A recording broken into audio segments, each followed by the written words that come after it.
ஜான்சி, எப்படி நம் குழந்தைகளை எல்கேஜிக்கு தயார் செய்வது? ஹாய் ஃப்ரெண்ட்ஸ், இளம் தாய்மார்கள் நிறைய பேருக்கு இருக்கிற சந்தேகம் இது. சோ இந்த வீடியோல நம்ம எல்கேஜிக்கு சரியான வயது எது, எப்படி சரியான பள்ளியை தேர்ந்தெடுப்பது, எந்த கல்வி முறை சிறந்தது, ப்ரீ கேஜி அவசியமா, எப்படி எல்கேஜிக்கு குழந்தைகளை தயார் செய்வது அப்படின்னு பார்க்கலாம். இப்ப நம்ம வீடியோக்குள்ள போலாம். அதுக்கு முன்னால நம்ம யூடியூப் சேனல் ASK Jhansiயை சப்ஸ்கிரைப் பண்ணிட்டு அப்படியே பக்கத்துல இருக்க அந்த பெல் பட்டனை கிளிக் பண்ணிடுங்க. முதல்ல எல்கேஜி அட்மிஷனுக்கு சரியான வயது எது? நிறைய பேருக்கு இந்த டவுட் இருக்கு. என்னை கேட்டீங்கன்னா சரியான வயது அப்படிங்கறது அந்த குழந்தையோட மெச்சூரிட்டியை பொறுத்து தான். நான் ஸ்கூல்ல சேர்ந்தது 4.5 வயசுல, டிசம்பர் பார்ன் அப்படிங்கறதுனால எனக்கு 6 months லேட்டு.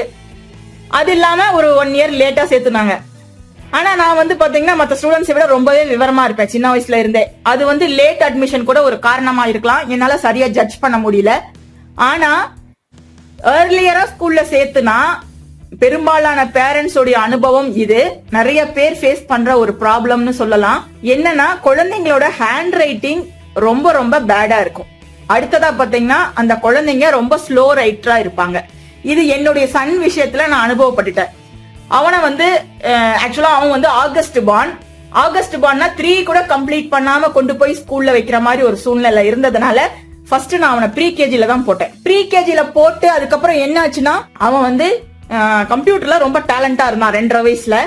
அதனால அவனை பத்தி 4 பேப்பர்ல, விகடன்ல, ஹிந்து பேப்பர்ல, தினத்தந்தியில, தினமலர், இளைஞர் மலர்ல 4 பேப்பர்ல அவனை பத்தி ஆர்டிகிள் வந்தது. இப்ப கூட ஹிந்து பேப்பர் ஆன்லைன் எடிஷன் இருக்கு. அந்த மாதிரி வந்ததுனால அவனை விருப்பப்பட்டு ஒரு ஸ்கூல் டைரக்டா எல்கேஜியே சேர்த்துக்கிறேன்னு சொல்லிட்டு சேர்த்துட்டாங்க. அது மட்டும் இல்ல, அவனுக்கு LKG and UKG scholarship.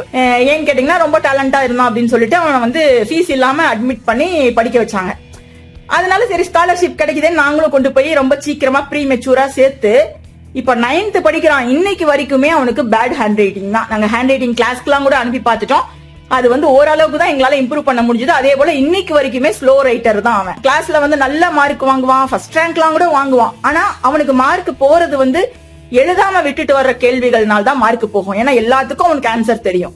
So அந்த மாதிரி இருக்கும்போது ரேங்க் டவுன் ஆகுது. அதனால தயவு செஞ்சு அந்த தப்ப நீங்க செஞ்சிடாதீங்க. 3 வயசு முடிஞ்சு கொஞ்ச நாளாவது ஆனா மட்டும் எல்கேஜில சேர்த்துங்க. 3 வயசு கூட முடியாம அந்த குழந்தைய கொண்டு போய் சேர்த்தாதீங்க. அதுதான் என்னுடைய பர்சனல் ஒப்பீனியன். அது குறைஞ்சபட்சம் பாத்தீங்கன்னா டிசம்பர்ல 3 வயசு கம்ப்ளீட் ஆயிருந்தா அடுத்த மேல சேர்த்தலாம் நம்ம.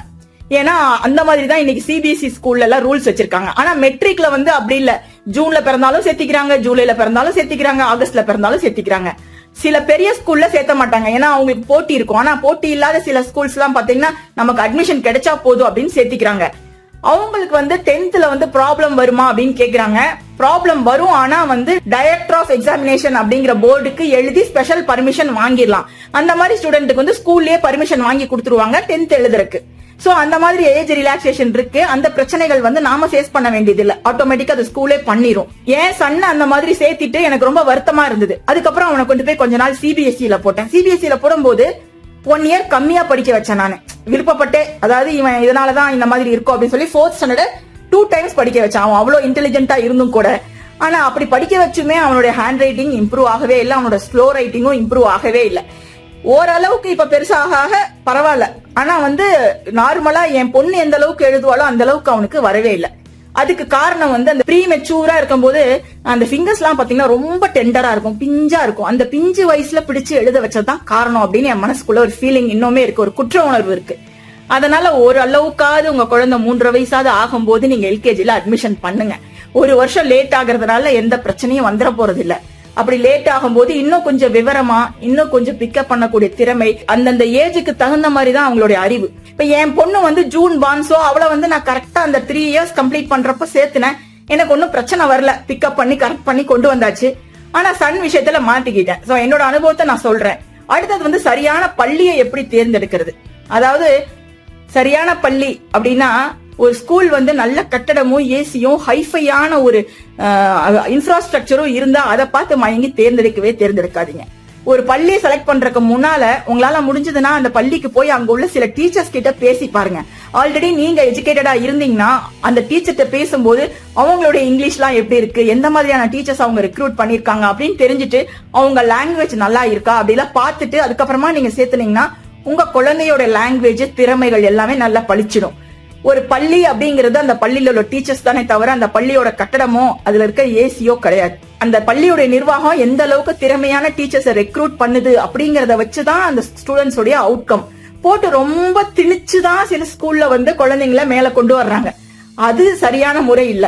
ஆரோக்கியமா கொண்டு வரணும், அதுதான் சரியான முறை. நேச்சுரலாவே மார்க் வாங்க வைக்கணும், அதுதான் கரெக்டான முறை. அவங்கள வந்து ஹாஸ்டல்லயே தான் படிக்கணும், அந்த 9th ஸ்டாண்டர்ட்லயே 10th ஸ்டாண்டர்ட் பாடத்தை போதிக்கிறது, 2 வருஷம் படிக்க வச்சு அப்படி திணிச்சு மார்க் வாங்க வைக்கிறதுல பெருமையே கிடையாது. அது வந்து மக்கடிச்சு பாஸ் பண்றது தானே தவிர இயற்கையான அறிவு வளர்ச்சி அங்க வந்து கிடைக்காது. பள்ளியை செலக்ட் பண்ணும்போது இன்னொரு விஷயம் என்னன்னா, ஆரம்பத்துல 5th வரைக்கும் முடிஞ்ச வரைக்கும் பக்கத்துல இருக்கிற ஸ்கூலை செலக்ட் பண்றது நல்லது. அது கொஞ்சம் சின்ன ஸ்கூலா இருந்தாலும் பரவாயில்ல, அது நல்ல ஸ்கூல் அப்படின்னு சொல்லி உங்களுக்கு தெரிஞ்சதுன்னா, அதாவது அங்க உள்ள டீச்சர்ஸ் எல்லாம் நல்லா கத்து கொடுக்குறாங்க அப்படின்னு தெரிஞ்சதுன்னா பக்கத்துல இருக்கிற ஸ்கூலை செலக்ட் பண்ணுங்க. அப்பதான் உங்க குழந்தைங்களுக்கும் ஈஸியா இருக்கும், உங்களுக்கும் ஈஸியா இருக்கும். ரொம்ப தூரத்துல வேன் வச்சு ரொம்ப 10 கிலோமீட்டர் 20 கிலோமீட்டர் போற மாதிரி எல்கேஜி யூகேஜிக்கு தேவையே இல்லை. அது எப்ப தேவைன்னா அபோவ் 5th 6th ஸ்டாண்டர்ட்லாம் வரும்போது நம்ம கொஞ்சம் நல்ல ஸ்கூல், நல்ல பெரிய ஸ்கூல் அந்த மாதிரி செலக்ட் பண்ணலாம். இன்னைக்கு வந்து ஸ்கூலை செலக்ட் பண்றதுங்கிறது அவங்களுடைய ஸ்டேட்டஸ் சிம்பிள் மாதிரி ஆயிடுச்சு. அவங்க ஸ்டேட்டஸ் சிம்பிளை காட்டுறதுக்காகவே இந்த மாதிரியான ஸ்கூலை செலக்ட் பண்றாங்க. அது வந்து எனக்கு உடன்பாடே இல்லாத ஒரு விஷயம். நான் என் பையனை கொண்டு போய் 2 வருஷம் சிபிஎஸ்இல போட்டேன், எனக்கு அந்த கல்வி முறை பிடிக்கல, திரும்ப கொண்டு வந்து மெட்ரிக்லேயே போட்டுட்டேன். வருஷம் 1 லட்ச ரூபா 2 லட்ச ரூபா கட்டினாதான் நல்ல ஸ்கூல் அப்படிங்கிற மாதிரியான ஒரு தோற்றம் வந்து ஒரு மாயை தான், வேற ஒண்ணும் இல்ல. நாமெல்லாம் மரத்துக்கடியில உட்கார்ந்து படிச்சு இன்னைக்கு வந்து எவ்வளவு பெரிய பெரிய ஆளா ஆயிருக்கோம். நீங்க யோசிச்சு பாத்தீங்கன்னா அது தெரியும். அந்த மாதிரிதான் எந்த கல்வி முறை சிறந்தது அப்படிங்கறதும் அப்படிதான். இன்னைக்கு வந்து சிபிஎஸ்இ ஸ்கூல்னா இவ்வளவு ஃபீஸ் வாங்கலாம் அப்படின்னு சொல்லிட்டு அவங்க நினைச்சுக்கிறாங்க. ரெண்டுமே ஒண்ணுதான். இந்த சிபிஎஸ்இக்கு என்ன கரிக்குலமோ அதே கரிக்குலம் தான் ஸ்டேட் போர்டு ஃபாலோ பண்ணுது. சின்ன சின்ன வித்தியாசங்கள் இருக்கு, இப்ப அதை கவர் பண்ணிட்டு வராங்க ஓரளவுக்கு. அதனால எந்த கல்வி முறை சிறந்தது அப்படிங்கறத வந்து நீங்க தான் செலக்ட் பண்ணணும். அதே போல உங்களுடைய வருமானத்துக்கு தகுந்த மாதிரியான ஒரு ஸ்கூல்ல நீங்க படிக்க வைங்க. ஒரு ஸ்கூலோடைய இன்ஃப்ராஸ்ட்ரக்சரையும் ஃபீஸையும் வச்சு அந்த குழந்தையோட ஃபியூச்சர் வந்து டிசைட் ஆகுறது கிடையாது. ஒரு ஸ்கூல்ல ஃபீஸ் அதிகமா வாங்கினதுனால அதை பெஸ்ட் ஸ்கூல்னு சொல்ல முடியாது. அதனால உங்க பட்ஜெட்டுக்கு எந்த ஸ்கூல் நல்ல ஸ்கூலோ அதை பார்த்து நீங்க செலக்ட் பண்ணுங்க. அந்த மாதிரியான கல்வி முறையை செலக்ட் பண்ணுங்க. மெட்ரிக்ல படிக்கணும் அல்லது சிபிஎஸ்இல தான் படிக்கணும் அப்படிலாம் வந்து எந்த ஒரு இதுவும் கிடையாது. பக்கத்து வீட்டுல சிபிஎஸ்இல படிச்சா நம்ம பிள்ளைய சிபிஎஸ்இல படிக்கணும் என்ன இருக்கு? நம்ம அப்படிதான் பெருமையை காட்டணும்னு அவசியம் கிடையாது. அது பெஸ்ட் நினைச்சீங்கன்னா உங்களால அஃபோர்ட் பண்ண முடிஞ்சா படிக்க வைங்க. பட் ஆனா உங்களால அஃபோர்ட் பண்ண முடியாம சக்திக்கு மீறி படிக்க வச்சு கஷ்டப்படக்கூடாது. அதுதான் நான் சொல்ல வருது. அடுத்தது வந்து கேட்கிற கேள்வி, ப்ரீ கேஜி அவசியமா? அது வந்து அவசியம் இல்லையாங்கிறது அந்த பெற்றோரை பொறுத்த விஷயம். அதாவது சில பேர் ஒர்க்கிங் பேரண்ட்ஸா இருப்பாங்க. அந்த மாதிரி இருக்கும்போது குழந்தைய தனியா விட்டுட்டு போக முடியாது, இன்ட்ராக்ஷனுக்கு ஆள் வேணும். அந்த மாதிரி இருக்கும்போது ப்ரீ கேஜில கொண்டு போய் விடலாம். அதே போல வீட்டுல வந்து ரொம்ப அந்த குழந்தை லோன்லியா ஃபீல் பண்ணும். சில நேரத்துல பாத்தீங்கன்னா தனி குடித்தனத்துல இருக்கும்போது அந்த குழந்தை வந்து போர் அடிக்கும், ஆசைப்பட்டு போகும். அந்த மாதிரி இருந்தா ப்ரீ கேஜில சேர்த்தலாம். இல்லைன்னா ப்ரீ கேஜி அவசியமே கிடையாது. அந்த குழந்தை ஸ்கூலுக்கு போற வரைக்கும் மட்டும்தான் அம்மா அப்பாவுடைய முழு அருகாமைய என்ஜாய் பண்ணுது. So let them enjoy for 1 more year. அதான் நான் சொல்லுவேன். ப்ரீ கேஜி அப்படிங்கிறது வந்து ரொம்ப ஆசைப்பட்டதுனால, இப்ப நான் என் சன்னை கொண்டு போய் விட்டேன்னா அவன் ரொம்ப ஆசைப்பட்டான், 1 month தான் விட்டேன், அதுக்கப்புறம் எல்கேஜி கொண்டு போய் சேர்த்துனேன். நான் பண்ண தப்ப நீங்க எல்லாம் பண்ணாதீங்க. ரொம்ப ஏர்லியரா கொண்டு போய் குழந்தைங்களை அட்மிஷன் பண்ணாதீங்க. நான் ரொம்ப ஃபீல் பண்றேன் இப்போ, அதனாலதான் சொல்றேன். அதே போல எப்படி குழந்தை தயார் செய்யுது. இன்னைக்கு ஸ்கூல்ல வந்து இன்டர்வியூ, அப்பாக்கு இன்டர்வியூ, அம்மாக்கு இன்டர்வியூ, குழந்தைங்களுக்கு இன்டர்வியூ. எதுக்கு இன்டர்வியூ? குழந்தைங்களுக்கு அவங்க குழந்தைங்க. அந்த குழந்தைங்களுக்கு இன்டர்வியூ பண்ணணும்னா என்ன பண்ணணும்னா அந்த குழந்தைனால பேச முடியுதா ஒரு வார்த்தை. ஏன்னா சில ஸ்கூல்ல வந்து பேசணும் அப்படிங்கறது வந்து ரூல் மாதிரி வச்சிருக்காங்க. ஏன்னா அந்த அவங்க வந்து பாஷை பேசாத சில டெஃப் அண்ட் டம் குழந்தைங்களை கொண்டு வந்து சேர்த்திடுறாங்க. அப்படிங்கறதுனால அது ஒரு சின்ன டெஸ்ட் மாதிரி வைக்கிறாங்க. அது வைக்கலாம் தாராளமா. ஆனா அந்த குழந்தைக்கு ஏபிசிடி தெரியுதா, 1 2 3 தெரியுதா? இந்த டெஸ்ட் எல்லாம் எதுக்குங்க? ஏபிசிடி 1 2 3 எல்லாம் நாம சொல்லி கொடுத்தா அந்த குழந்தைய ஸ்கூலுக்கு கூட்டிட்டு போனா அந்த ஸ்கூல் எதுக்கு? அந்த எல்கேஜி எதுக்கு? எல்கேஜி பாடத்திட்டம் எதுக்கு? கண்டிப்பா குழந்தைய எல்கேஜிக்கு தயார் செய்யறதுனா என்னன்னா, டாய்லெட் ஹேபிட்ஸ் பழக்கி கொடுங்க. அதாவது 1 பாத்ரூம் 2 பாத்ரூம் வந்தா சொல்றதுக்கு, அவங்களே வாஷ் பண்றதுக்கு பழக்கி கொடுங்க, பிரஷ் பண்றதுக்கு பழக்கி கொடுங்க. முடிஞ்ச வரைக்கும் ட்ரெஸ் வந்து ஏதாவது ஒரு பிரச்சனை வந்து, அதாவது பட்டன்ஸ் கழண்டு போனா அதை போடுறதுக்கு இந்த மாதிரி ட்ரைனிங் கொடுங்க. அதுக்கப்புறம் ஒரு குழந்தையோட இன்னொரு குழந்தை எப்படி இன்டராக்ட் பண்ணணும் அப்படிங்கிற அந்த ஹேபிட் சொல்லி கொடுங்க. பொலைட்டான பேச்ச சொல்லி கொடுங்க. வா போ அப்படிலாம் பேசாம வாங்க போங்கன்னு பேசுற மரியாதையை கத்து கொடுங்க. இவ்வளவு நாள் எப்படி இருந்தாலும் இனி அந்த குழந்தை ஸ்கூலுக்கு போகுது. இனி வந்து பல பேர் இருக்க சமுதாயத்துல அந்த குழந்தை வளம் வரப்போகுது. அந்த குழந்தை ஒரு பெரிய மனுஷனாவோ மனுஷியாவோ ஆக போகுது. சோ அதுக்கு என்ன தேவையோ அந்த குட் ஹேபிட்ஸ் வந்து நீங்க கத்து கொடுங்க. அதுக்கப்புறம் ஏபிசிடி சொல்லித்தரது, ஏ ஃபார் ஆப்பிள் சொல்லித்தரது, இதெல்லாம் வந்து அம்மா அப்பாவோட சந்தோஷத்துக்காக. அந்த குழந்தை வந்து படிச்சுக்கிச்சுன்னா ஓகே, ஆனா புஷ்லாம் பண்ணிடாதீங்க. அதுவா விருப்பப்பட்டு கத்துக்குச்சுன்னா ரைம்ஸ்லாம் இருக்கு, நெட்ல இருக்கு, போட்டு காட்டலாம், அதை என்ஜாய் பண்ணும். அப்படி பிளேவே மெத்தட்ல அது கத்துக்குச்சுன்னா வெல். ஆனா எல்கேஜி பாடத்தை மட்டும் நம்ம அட்வான்ஸா சொல்லி கொடுக்கறதுனால ஒரு குழந்தை இன்டெலிஜென்ட்டா ஆக்கிட முடியாது. அப்ப எல்கேஜி பாடம் மட்டும் அட்வான்ஸா தெரிஞ்சிருக்குமே தவிர அடுத்த வருஷம் யூகேஜியோ ஃபர்ஸ்ட் ஸ்டாண்டர்டோ போகும்போது திரும்பவும் எல்லா குழந்தைங்களோட சேர்ந்து ஒரே மாதிரி தான் அது கத்துக்கிட்டு வரும். ஏன்னா நம்ம ஏபிசிடியை தான் சொல்லி தருவோம். ஆனா ஃபர்ஸ்ட் ஸ்டாண்டர்ட் பாடத்தை நம்ம முன்கூட்டியே யாரும் சொல்லி தரது கிடையாது. அதனால அதை முதல்ல நல்லா தெரிஞ்சுக்கோங்க. நாலேஜை எக்ஸ்பேண்ட் பண்ணணும் குழந்தைக்கு, அது முக்கியம். அது ஜென்ரலான ஒரு நாலேஜ். குழந்தைய கூட்டிட்டு ஒரு ஜூக்கு போய் அனிமல்ஸ் காமிச்சு பழக்கி கொடுங்க. குழந்தைய கூட்டிட்டு வெளியே போகும்போது போலீஸ் ஸ்டேஷன் வந்தா போலீஸ் ஸ்டேஷனை பத்தி சொல்லி கொடுங்க. ஒரு வயக்காட்டு பக்கமா போகும்போது ஃபார்மிங் பத்தி சொல்லி கொடுங்க. இந்த மாதிரியான வாழ்க்கை கல்விகளை அந்த குழந்தைங்களுக்கு போதிக்கணும். நாம இப்ப நம்ம ஜான்சி குட்டீஸ் அப்படின்னு சொல்லி ஒரு சேனல் நான் ரன் பண்ணிட்டு இருக்கேன். அதோட லிங்க் நான் கீழே கொடுக்குறேன். இதுலயும் வீடியோ கடைசியில கொடுக்குறேன். நீங்க உங்க வீட்டுல குழந்தை இருந்ததுன்னா அதை சப்ஸ்கிரைப் பண்ணிக்கங்க. மெயினா அந்த சேனல் முதல்ல நான் கதைகளும் பாடல்களும் மட்டும்தான் கொண்டு வந்தேன். ஆனா இப்போ அந்த சேனலை நான் எப்படி கொண்டு போகணும்னு நினைக்கிறேன்னா, அந்த குழந்தைக்கு எஜுகேட்டிவா இருக்கணும். எஜுகேஷன்னா ஏபிசிடி கிடையாது. அதாவது நான் சொன்ன மாதிரி வாழ்க்கை கல்வியை கத்துக் கொடுக்குற மாதிரி இருக்கணும். ரெண்டாவது பாத்தீங்கன்னா, அந்த குழந்தைக்கு நல்ல ஒழுக்கங்களை, நம்ம தமிழர் கலாச்சாரத்தோட பண்பாடோட ஒட்டுன மாதிரி நல்ல ஒழுக்கங்களை கத்துக் கொடுக்கக்கூடிய வீடியோஸ் போடணும்.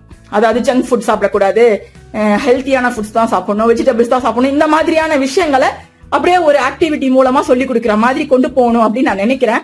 காலையில எந்திரிக்கிறதுல இருந்து பிரஷ் பண்றதுல இருந்து ஒவ்வொரு விஷயமும் டெய்லி ஒரு வீடியோ இப்ப நான் அதுல போட்டுட்டு இருக்கேன். அந்த மாதிரி நல்ல விஷயங்களை அதுல கொடுத்து நம்ம குழந்தைங்களை அதை ஃபாலோ பண்ண வைக்கும் போது அது அப்படியே அவங்க இமிடேட் பண்ணுவாங்க. ஏன்னா குழந்தைங்க கிளிப்பில்ல மாதிரி நம்ம சொல்லி கொடுக்கறதா சொல்லுவாங்க. நீங்க சொல்லி கொடுங்க, அந்த சேனலை பார்த்தும் சொல்லி கொடுங்க. எப்படி பிளேவே மெத்தட்ல கத்து கொடுக்கறது அப்படின்னு அந்த சேனலை பாத்தீங்கன்னாலே தெரியும் உங்களுக்கு. சோ அந்த வீடியோஸை ஃபாலோ பண்ணுங்க. உங்களுக்கு பிடிச்சிருந்தா சப்ஸ்கிரைப் பண்ணுங்க. இப்படிதான் உங்க குழந்தைய எல்கேஜிக்கு தயார் பண்ணணும். குழந்தைங்க பொம்மைகளும் அல்ல, மிஷின்களும் அல்ல. நம்ம இஷ்டத்துக்கெல்லாம் நம்ம அதுல வளைக்கிறக்கும், அதை ஷேப் பண்றக்கும். குழந்தைங்க நம்மள போல உணர்வுகளும், நம்மள போல ஆசைகளும், நம்மள போல எல்லாமே உள்ள ஒரு குட்டி மனுஷங்க. அவ்வளவுதான். அவங்க சைஸ் தான் சின்னதே தவிர அவங்களுக்கு எல்லாமே இருக்கு. சோ ரொம்ப புஷ் பண்ணாம நேச்சுரலா அந்த குழந்தைங்களை வளர விடுங்க, விளையாட விடுங்க, போதுமான நேரம் விளையாட விடுங்க. அந்த குழந்தை நல்லா ஆக்டிவா, நல்லா ஹெல்த்தியா வளரட்டும். மார்க்ஸ் இன்னைக்கு முக்கியம் இல்ல, ஒரு பெரிய ஹைஃபையான ஸ்கூல் முக்கியம் இல்ல. அந்த குழந்தையோட நல்ல ஒழுக்கம் தான் முக்கியம். அதுக்கு இம்பார்ட்டன்ஸ் கொடுங்க. All the best. எல்லா குழந்தைகளுக்கும் என்னுடைய வாழ்த்துக்கள். இந்த வீடியோ பிடிச்சிருந்தா லைக் போட்டுட்டு உங்க ஃப்ரெண்ட்ஸ் கூட ஷேர் பண்ணுங்க. மறக்காம நம்ம யூடியூப் சேனல் ஆஸ்க் ஜான்சியை சப்ஸ்கிரைப் பண்ணிடுங்க. தேங்க்யூ. ஆஸ்க் ஜான்சியை கேளுங்கள். கமெண்டில் கேட்கப்படும் உங்கள் சந்தேகங்களுக்கு அடுத்தடுத்த வீடியோக்களில் விரிவான விளக்கங்கள் தரப்படும். இந்த வீடியோ பிடிச்சிருந்தா லைக் பண்ணிட்டு ஷேர் பண்ணிட்டு மறக்காம ஆஸ்க் ஜான்சி சேனலை சப்ஸ்கிரைப் செய்யுங்க. நன்றி.